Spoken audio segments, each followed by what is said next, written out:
अगर बात की जाए भारत के अंदर लव जिहाद के मामले अथाह देखने को मिल रहे हैं। बात हम सिर्फ करेंगे किसी एक राज्य की नहीं, पूरे देश की। चाहे वो उत्तर प्रदेश हो, पंजाब हो, जम्मू कश्मीर हो, या छत्तीसगढ़ हो, या मध्य प्रदेश हो, देश का कोई भी कोना इससे अछूता नहीं है। इस पर कई फिल्में ही बनी, जिसमें एक फिल्म बनी थी द केरल स्टोरी, बहुत सक्सेसफुल रही और कहीं ना कहीं सच्चाई पर आधारित थी।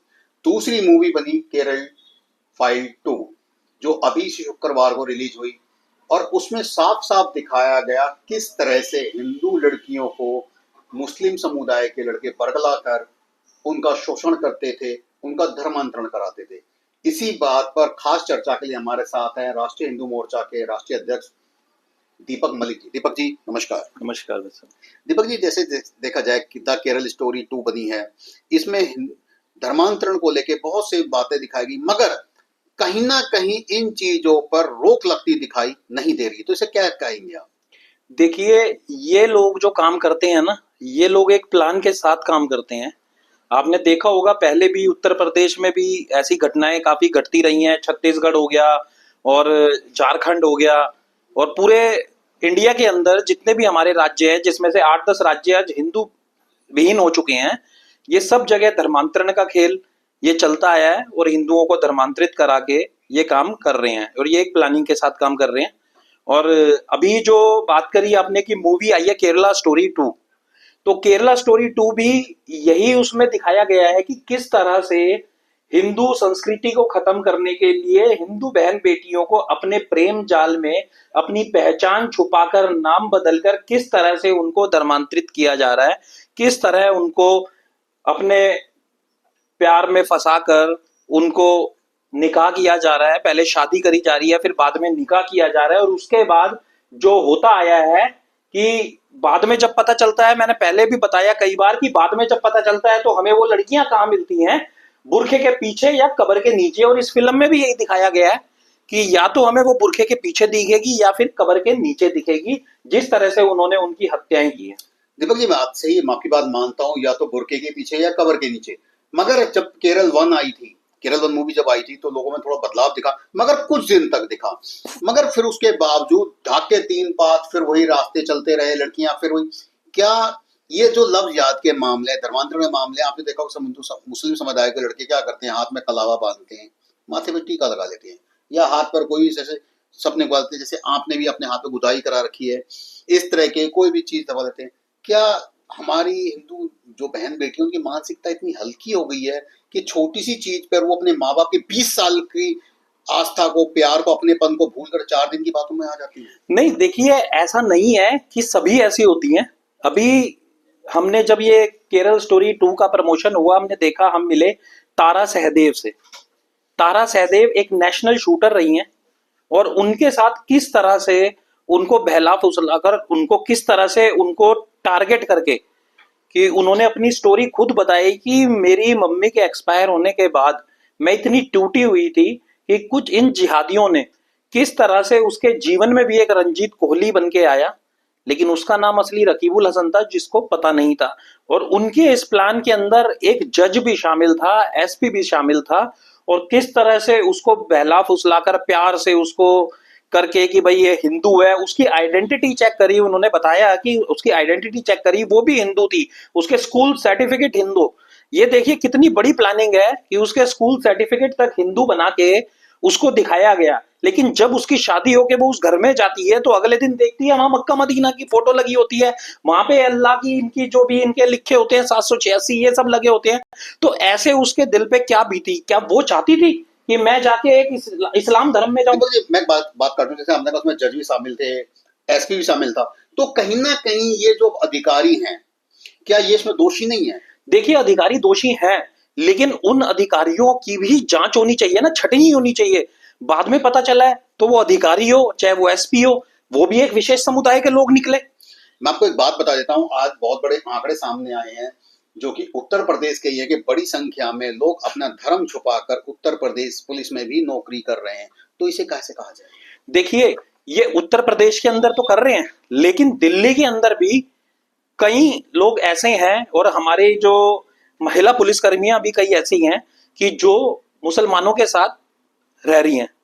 जिसके बारे में हमें जानकारी मिली थी कि वो भी कई ऐसी हैं कि उनके कोई मुस्लिम के साथ उनका कुछ हो रहा है, लेकिन वो पहचान छुपा कर रखी हो या कैसे भी रखी हो उसके बारे में अभी हमें जानकारी पूरी नहीं मिली है। उस पर हम काम कर रहे हैं। तो ये क्या होता है कि ये लोग जब उस पर काम करते हैं, एक लोगों को अपने, अब वो पहचान छुपाकर धोखे से उनके साथ शोषण कर रहे हैं या धोखे से उनके साथ रह रहे हैं, तो अपना जो उनका मिशन होता है, वो बताया ना, जैसे उसमें भी दिखाया गया गजवाए हिंद, ये उस मिशन पे काम करते हैं। और जो इनकी कुरान के अंदर 26 आयतें लिखी हुई है ना, ये सिर्फ उसी को पढ़ते हैं। उसमें वही कि जहां पर भी काफिर मिले उसकी हत्या कर दो, ये उसी को लेके काम करते हैं। हम बात कर रहे हैं हिंदुस्तान की, ये लव जिहाद के जो मामले हैं, मैं भारत की बात कर रहा हूँ। हमारे पड़ोस में एक देश है बांग्लादेश, दूसरे तरफ देखा जाए पाकिस्तान है। जो बांग्लादेश के मुस्लिम हैं, पाकिस्तान के मुस्लिम हैं, जो अरब अमीरात हो गए, जैसे कतर हो गया, सऊदी अरब हो गया, यहाँ के मुसलमान इन्हें मुस्लिम ही नहीं मानते, तो कैसे इनके दो कुरान बने हुए हैं? देखिए, जो इनके ये बताते हैं जैसे भी कि भाई वहां के इसलिए नहीं मानते ना, वो अपनी कुरान को, जो असली कुरान है या इनकी जो भी चीजें बताई गई हैं, वो उनको पता है। ये तो जितने भी हैं ये कन्वर्टेड हैं, ये सारे कन्वर्टेड हैं। और यहाँ पर आकर ये कुरान के अंदर जो छेड़छाड़ कर कर भारत की संस्कृति को खत्म करने के लिए, लोगों को आतंकवादी बनाने के लिए, जिहादी मानसिकता भरने के लिए, ये कुरान पढ़ के ही तो अभी आपने देखा है कि सलीम के ऊपर जो एक्स मुस्लिम सलीम, जो कुरान के बारे में, किताबों के बारे में अपनी सच्चाई बताता था कि कैसे हलाला किया जाता है, क्या किया जाता है और उसमें क्या क्या लिखा है, जो चीज वो सच बताता था, आज उसी को सुबह घर में जब सो के उठता है कि दो अज्ञात लोग आते हैं और उसकी कान, उसकी गर्दनों में चाकू और उसके पेट में चाकू, आज वो अपने अंतिम पड़ाव पे बिस्तर पे पड़े हुए, वेंटिलेटर पे पड़े हुए हैं। क्या सिखाता है कुरान? कुरान यही सिखाता है। और वीडियो जो आ रही है, वीडियो के अंदर भी देखा गया है कि ये कहता है कि जो हमारे नबी के बारे में बोलेगा तो हम उसके साथ यही किया जाए, उस इंसान को मार दिया जाए। तो कौन सा ग्रंथ, कौन सा, हमारा महाभारत ले लो, रामायण ले लो या गुरु ग्रंथ साहिब ले लो, कोई भी ले लो, क्या किसी ग्रंथ के अंदर ऐसा नहीं कहा गया है कि काफिरों को ढूंढो, मारो, जो गैर मुस्लिम, जैसे कहते हैं ना ये कि जो गैर मुस्लिम है उसकी हत्या कर दो, तो क्या किसी उसमें कहा गया है? किसी में नहीं कहा गया।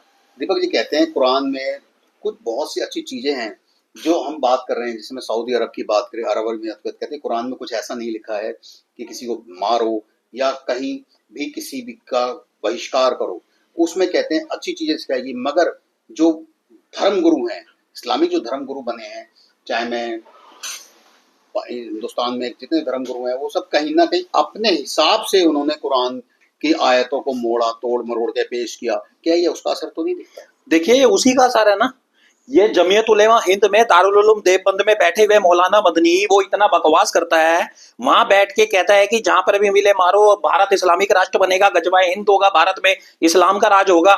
तो हम उसको भी, आपके चैनल के माध्यम से हम उसको भी ये कहना चाहते हैं मदनी को कि तेरा ये इस्लामिक राष्ट्र बनने का कभी सपना पूरा नहीं होएगा, और ध्यान रख लियो तेरे पैर कब्र के अंदर है, कब्र के अंदर ही रख, दोबारा इस पैरों को बाहर मत निकालियो। अभी जैसे आपने देखा कतर में एक बहुत बड़ा राम का मंदिर बन रहा है, जो कि 20 एकड़ से ज्यादा बन रहा है।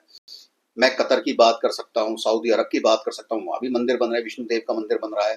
और तो और इंडोनेशिया जो पूरा इस्लामिक देश है, मगर आज भी वहां पे हिंदू देवी देवताओं के मंदिरों में हर घर के बाहर हिंदू गणेश जी की मूर्ति मिलती है, देवी देवताओं की मूर्तियां मिलती हैं। उनकी शुरुआत ही हिंदू देवी देवताओं से होती है। तो क्या ऐसे नहीं लगता कि विश्व, भारत और पाकिस्तान और बांग्लादेश को छोड़कर, मैं खास कर रहा हूँ इन 3 देशों को छोड़कर, अदर जो इस्लामिक देश है उनमें भगवा या सनातन का प्रचार हो रहा है, उनको बढ़ावा दिया जाता है, तो कैसा लगता है? देखिए, जो हमारे प्रधानमंत्री जी ने चलाया कि सबका साथ, सबका विश्वास और सबका विकास, ये उसके लिए ये सब जो काम कर रहे हैं ना, तो ये सारे देश मिलके हमारे प्रधानमंत्री जी के साथ मिलके ये काम कर रहे हैं। लेकिन जो मैंने आपको बताया, जो कन्वर्टेड हैं, जिन्होंने यहाँ कुरान के अंदर छेड़छाड़ करके जो ये चीजें बनाई गई हैं, वो सारे लोग कहाँ बैठे हैं? भारत के अंदर बैठे हैं, पाकिस्तान के अंदर बैठे हैं, बांग्लादेश के अंदर बैठे हैं। अभी हमने एक शिकायत दी जमीयत उलेमा, ये जमीयत उलेमा का कह रहा हूँ, जमात इस्लामिया, मैं जमात इस्लामिया की बात करता हूं। जब जमात इस्लामिया 1941 में बनी, उसके उस टाइम जमात इस्लामिया थी। जब भारत आजाद हुआ तो वो 2 भागों में बट गई, जमात इस्लामिया हिंद, जमात इस्लामिया पाकिस्तान। और फिर उसके बाद जब पाकिस्तान के टुकड़े होते हैं तो उसके बाद बनता है जमात इस्लामिया बांग्लादेश, जमात इस्लामिया पाकिस्तान रह गया, और पाकिस्तान की एक ब्रांच जमात इस्लामिया जम्मू कश्मीर बनाई गई, जो कि अभी बैन है। पाकिस्तान के अंदर या बांग्लादेश के अंदर भी जमात इस्लामिया है, भारत के अंदर जमाते इस्लामिया हिंद जो है, इसी की एक शाखा चलती थी, Simi, student Islamic movement of India. Simi जब बैन होती है, क्योंकि वो भी आतंकवादी कई बम ब्लास्टों के अंदर शामिल थे, सिमी जब बैन होती है, सिमी के बैन होने के बाद पीएफआई और वहादत इस्लाम बनता है। थोड़े टाइम बाद पता चलता है कि पीएफआई भी बम ब्लास्ट के अंदर, popular front of India bomb blast के अंदर शामिल है। तो ये सब निकल के वहीं से आते हैं और वहीं से लोग ये मिलके काम करते हैं। ये अपनी बार बार अपनी ऑर्गेनाइजेशन अलग अलग बना के देश विरोधी काम कर रहे हैं, भारत को इस्लामिक राष्ट्र बनाने के लिए काम कर रहे हैं।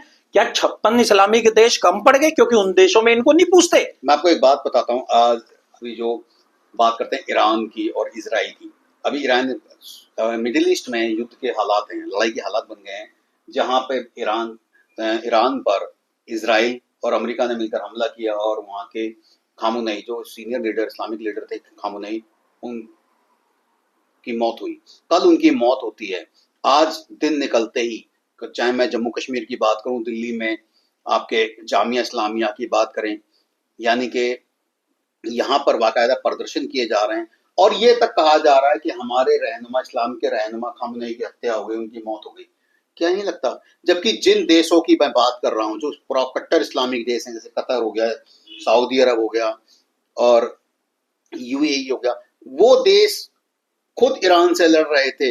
ईरान में खुशियां मनाई जा रही, पर हमारे देश भारत में उसका मातम बनाया जा रहा है। इसे कैसे देखेंगे आप? देखिए, मैंने आपको पहले भी ये चीजें बताई है, ये जो लोग हैं ना, ये कन्वर्टेड लोग हैं, इनके अंदर ज्ञान नहीं है, बुद्धि नहीं है, ये बिना दिमाग के काम करते हैं, इनको जैसा इनके आका बता देते हैं ये उस तरीके से चलते हैं, ठीक है। और ईरान के अंदर अगर वो मरता है ईरान के अंदर, तो इनको यहाँ दुख क्यों होता है? क्योंकि ये भारत का माहौल बिगाड़ना चाहते हैं।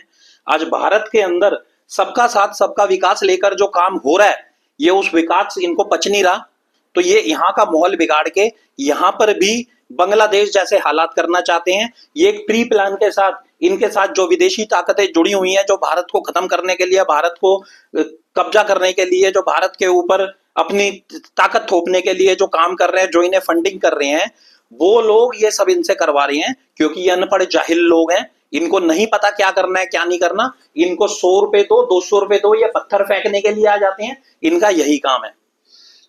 तो आज के हालात को देख के आप आज की यूथ पीढ़ी को क्या संदेश देना चाहिए? देखिए, मैं यही कहना चाहूंगा, जैसे हम बताते आए हैं कि अपने घर में हम कहते हैं बच्चियों को, अभी हम जिस तरीके से जैसे हम काम कर रहे हैं, हमारा एक ये चल रहा है ज्वाइन अगेंस्ट लव ट्रैप।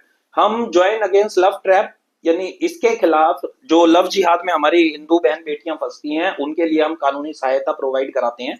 और मैं यही कहना चाहूंगा कि हम अपनी संस्कृति को, अपने धर्म के बारे में बच्चों को ज्ञान दे रहे हैं, लेकिन साथ साथ उसके बाद भी ये लोग अगर डाइवर्ट हो रहे हैं, तो साथ में कट्टरता भी उनके अंदर भरे कि किस तरीके से उनको बनाए। जब तक हम कट्टरता नहीं भरेंगे, उनको समझाएंगे नहीं, जब तक कुछ नहीं होगा। जब तक ये घटनाएं चलती रहेगी, हम रोज लड़ते रहेंगे, रोज हमारे मरते रहेंगे, हम उनके खिलाफ काम करते रहेंगे। एक आखिरी सवाल पूछूंगा, थोड़ा मुझे इसका जवाब देंगे आप?